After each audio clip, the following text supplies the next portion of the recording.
If you've watched the latest season of Stranger Things, or if you just lived through the 80s and 90s, you know about the destructive power of the shopping mall.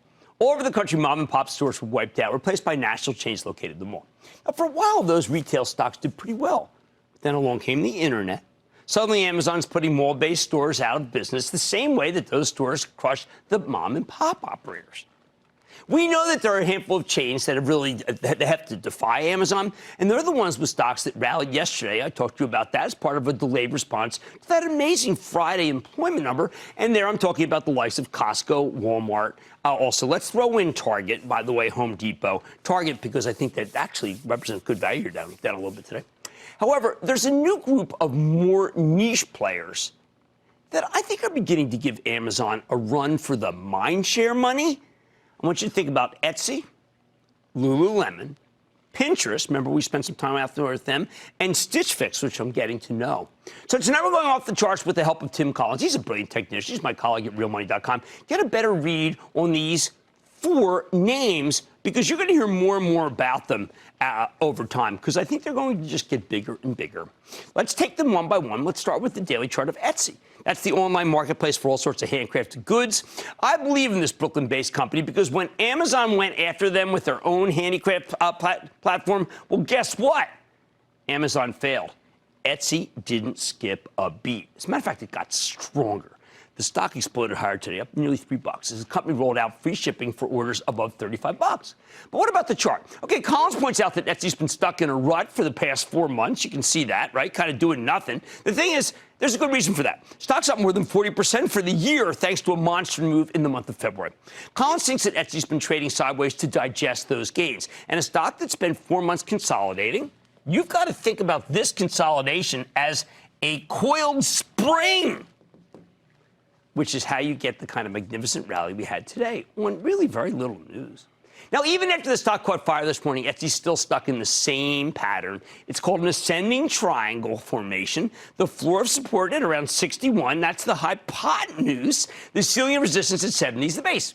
We've already seen several tests of both the floor and the ceiling, and at the moment, Etsy's right smack in the middle after that big almost $3 run. You know I hate to chase stocks that have run, but when you zoom in on this chart, Collins really likes what he sees, especially in the full stochastic oscillator down at the bottom, all right?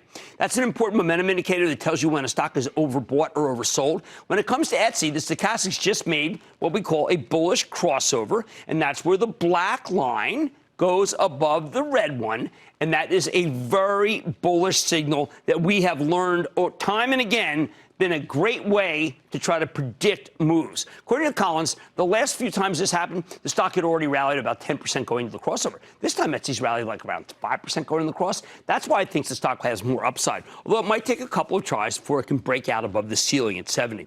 On the other hand, he believes that if Etsy breaks down below 61, he's wrong. It's time to walk away.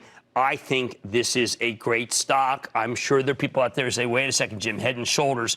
I don't care about Head and Shoulders. I care about earnings, and I care about growth. This one's got it. The next retailer is carving a space for itself in a world dominated by Amazon. Check out one we talked about the other night, Lululemon. Now, what can I say about Lulu? They just get it. The stores are well-designed, they're teaming with shoppers, and the online business is booming. And that's how Lulu delivered 14% same-store sales growth when it reported roughly a month ago. Remember, again, that's the metric big money managers use. And when you get double-digit growth, people sit up and take notice. As far as Collins is concerned, Lulu has one of the strongest charts in the group. The stock's currently testing the ceiling of resistance in a rising wedge pattern. You can see there's that rising wedge pattern. And Collins thinks it breaks out. Although once that happens, Lulu has another ceiling at 190, okay, where it peaked when the stock exploded higher last month. I think he thinks it can be taken out. Basically, Lulu's been digesting these gains. That's exactly what we saw with Etsy. Kind of just sitting there before the coiled spring, which is what we want to see. Meanwhile, the full stochastic just gave us that bullish crossover that we're looking for. We saw that last time. Collins points out that this has consistently been a winner for the stock. And when it wins, it tends to win really big. Lulu is at 186. Collins thinks it can pole vault over $200. However, if Lulu pulls back below its floor of support at around 175 to 180, he thinks maybe you should throw in the towel, as this chart could quickly morph into a bearish Head and Shoulders pattern. Remember, I showed you that for Etsy. Again, what people are worried about would be that. Me, I think Lululemon has an unbelievable business model, is very charmed, and I think it's, I don't want to say early innings, but I think it's got more to run. All right, now what about Pinterest, which we spent a lot of time with when we were in San Francisco recently? All right, this isn't really a retailer. It's an online vision board / social network, but it definitely has the potential to compete with Amazon. Why? Because Pinterest is where people go when they're looking for something to buy. And once they monetize their platform, they may be able to muscle in on Amazon's turf. There's a lot of runway here. That said, Colin thinks Pinterest has the worst chart of the ones that we're featuring. Remember, this thing only came public in April. In the wake of the deal, the stock surged higher and then gave up its gains. This is a critical moment. Remember, it spiked. That's when we were out there. It spiked up as somebody seemed to think that they were going to do a sandbag, so to speak, that they were under-promising. What they'd said over and over again was that they were going to be very transparent, and yet it came back to haunt them. They didn't have any games they were playing. In recent weeks, the trading range has gotten tighter and tighter. Now, Pinterest has a ceiling of resistance at 28.50. And a floor at 25.50. One way or another, the stock's going to break out. Whether it's going to go up or down.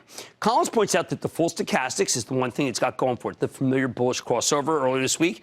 The last time that happened in the beginning of June, the only time, in fact, Pinterest gave you a quick 18% pop. Unfortunately, the stock's much closer to the ceiling this time around. But if Pinterest can climb above 28.50, Collins believes it'll be smooth sailing to the 30s. What if the stock gets hit and falls below 25.50? Well, in that case, it might sink to 23.50. But get this, it bottomed there in May. Collins says he'd be a buyer if that happens. So in other words, he's not cutting and running. Okay, that's important. Finally, there's the chart of a company that I've become fascinated by. It's called Stitch Fix. This is a subscription service that's a lot like having a web-based personal shopper to buy you new clothes every month. While Stitch Fix has an intriguing business model, owning this one has been a tough run. Tough ride, really.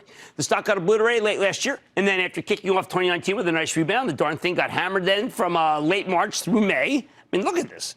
Pain, pain, pain. But then, a little over a month ago, Stitch Fix reported a blowout quarter, and its stock rocketed from 23 to 27 in a single session. A lot of shorts had to cover. It kept running for the next couple of weeks before leveling off. Now, this is what's known as a bullish flag pattern, where a stock shoots up practically in a straight line, then trades sideways in a narrow channel. And a flag pattern is a continuation. It implies that the stock will resume the earlier move, which in this case would be up. Even though Stitch Fix got slammed today, Collins notes that there's a strong floor support here at $29. If the stock can rally above its ceiling of resistance at 32, he thinks it can easily push to the 38 to 40 level. And that's why Collins recommends buying it right here. Although, bear in mind, please, that Stitch Fix could keep bouncing around this flag pattern for another few weeks. He's just buying half your position now and then putting on the other half after a breakout above $32. I get where he's coming from. I like this business model. I like the management. Bottom line, in a retail environment dominated by a handful of players that we all know, Amazon, a Costco, a Target, a Walmart, a Home Depot, there are smaller operators that we have found ways to like and win with. Etsy, Lululemon, Pinterest, and Stitch Fix. The chart, as interpreted by Tim Collins, suggests that all four could have more room to run. Let's go to Jack in New Jersey. Jack. What's up, Cramer? How you doing, buddy? I am doing all right. How about you, partner? Pretty good, pretty good. Hey, Cramer, on July 15th, next week, Alibaba decides to split 8 for 1 and is set to have 70% revenue growth next year. Now that the trade war is winding down, and with China still growing at 6.5%, and with Chinese stocks trading at their lowest price-to-book ratio compared to the S&P 500 in 20 years, is it time to buy the BABA? Well, I liked a lot of your thesis, but I do not know if it's the trade war is really winding down. It's fickle. Today we heard that Mnuchin, Lighthizer might be talking with a vice, not that important person in China, but maybe important. I don't like the amorphous nature of these talks, so I'm going to back away and say that even though I like the idea of a split, what's far more important is they got great revenue growth. I got other stocks I like more. I want to go to Ken in Indiana. Ken. Hi, Jim. Thanks so much for taking my call. Of course. My question is regarding Ulta Beauty. Mm-hmm. Since you obviously use their hair products, do you think Ulta Beauty is a buy, sell, or hold since Amazon has gotten into the beauty product business? I am not concerned that Amazon has been in there competing with them all along. I think Amazon should be more concerned than Ulta. Why? Because Mary Dillon runs a tight ship, still putting up stores, and the best loyalty program in the world. So look out, Amazon. Ulta is the real deal. Harry in Colorado. Harry. Jimmy, booyah from the White Peak Mountains of Colorado. Wondering about your take on Chewy, the management, and whether I should back up the truck or lighten up Well, the we can't load back up this before their truck, upcoming Chewy, because earnings. it's too expensive. I was very impressed by management when we met. Very impressed. I think they're doing a lot of things right. Someone the other day said, but how do we know Amazon can't beat them? Well, because the guy's from Amazon, for heaven's sake. I actually, once I asked pet owners, what do they use? Do you know I haven't found a soul that doesn't use Chewy? Including us. Retailers back. Etsy, Lululemon, Pinterest, and Stitch Fix have found ways to win, and the chart suggests they could go higher. Much more Mad Money ahead. It's a company that works with the likes of Visa, MasterCard, American Express, and Bank of America, and you probably never even heard of it. I'll reveal the name when I sit down with the CEO. Then, on what would have been Pop's 97th birthday, I'm reflecting on some of the things he taught me about business. And all your calls are rapid fire in tonight's edition of the Lightning Round. So stay with Cramer. Don't miss a second of Mad Money. Follow @Jim Cramer on Twitter.